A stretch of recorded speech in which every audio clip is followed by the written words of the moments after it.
Como consecuencia del periodo de inestabilidad política, de cambio social y político que se produjo en el norte de África, en el Magreb y en varios países árabes, lo que fue conocido como las primaveras árabes a partir del año 2010, hubo una acentuación, especialmente motivada por la guerra Libia primero y Siria aún en curso, una acentuación, decía, de la crisis migratoria en el Mediterráneo, lo que ha sido llamado, y lo que conocemos todos, quizá mal llamado como la crisis de los refugiados o la crisis de los refugiados sirios. Sin embargo, esta situación, centrarnos solo en esta situación, no nos permite comprender en toda su complejidad y amplitud la cuestión migratoria en el Mediterráneo en nuestros días. Primero porque ya era una situación dramática antes de la década de los 2010 en adelante, mucho antes, muchos años antes, el Mediterráneo ya planteaba un problema en términos humanitarios de una enorme gravedad, y porque previsiblemente esta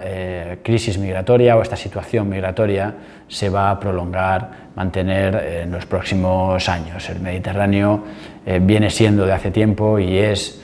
una frontera, una brecha que marca una línea de desigualdad en el orden demográfico y en el orden económico tremendamente profunda, y esto hace previsible, de acuerdo con las tendencias de nuevo demográficas, las tendencias económicas e incluso las tendencias tecnológicas o climáticas, prever que la crisis migratoria o la situación migratoria se va a mantener o profundizar en los próximos años. Lo que sí nos ha permitido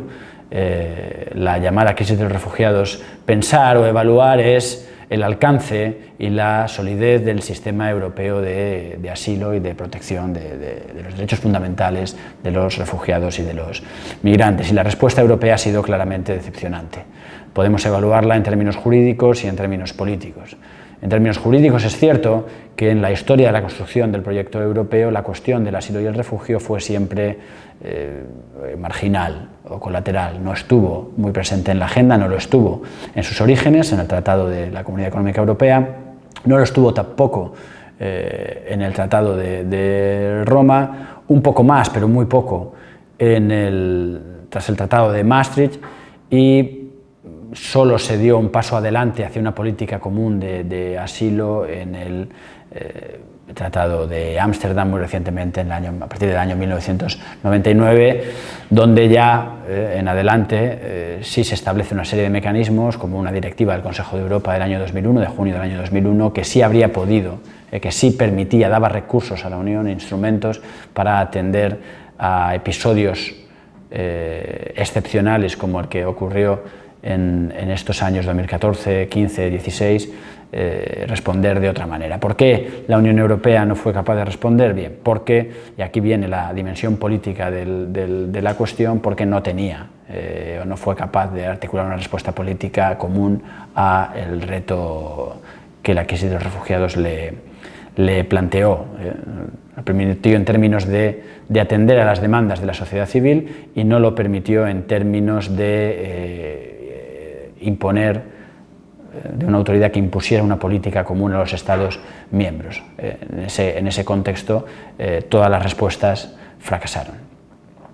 Por otro lado, demostró que más allá de las posibilidades jurídicas y de los problemas políticos, la política migratoria de la Unión Europea tiende a priorizar lo securitario sobre lo humanitario. En ese sentido, aunque se ha hablado de un giro securitario en la política migratoria, lo cierto es que habría que hablar de una profundización securitaria, pues ya era prioritaria la política interior sobre la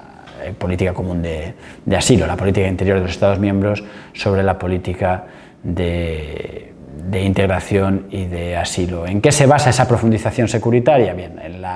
en las alianzas o acuerdos bilaterales con terceros países a los que digamos que se le encomienda la gestión bajo otros estándares en cuanto a lo que se refiere a la garantía de los derechos fundamentales, con otros estándares, el control fronterizo, ¿no? Los acuerdos con Turquía, los acuerdos con Marruecos, supeditando además la cooperación o la ayuda a la cooperación, al desarrollo, a la aplicación de esos controles o de esas políticas de control y de vigilancia fronteriza,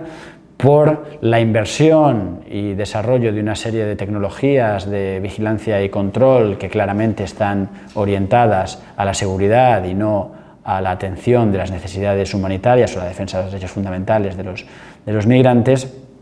y por último la sustitución de una serie de operaciones marítimas que, habiendo estado más orientadas al rescate y a la atención de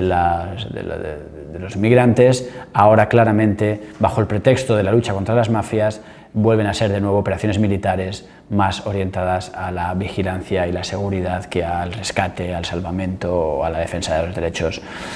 fundamentales. La intervención del Consejo de Seguridad de Naciones Unidas y de la OTAN en el año 2015 claramente muestran esa profundización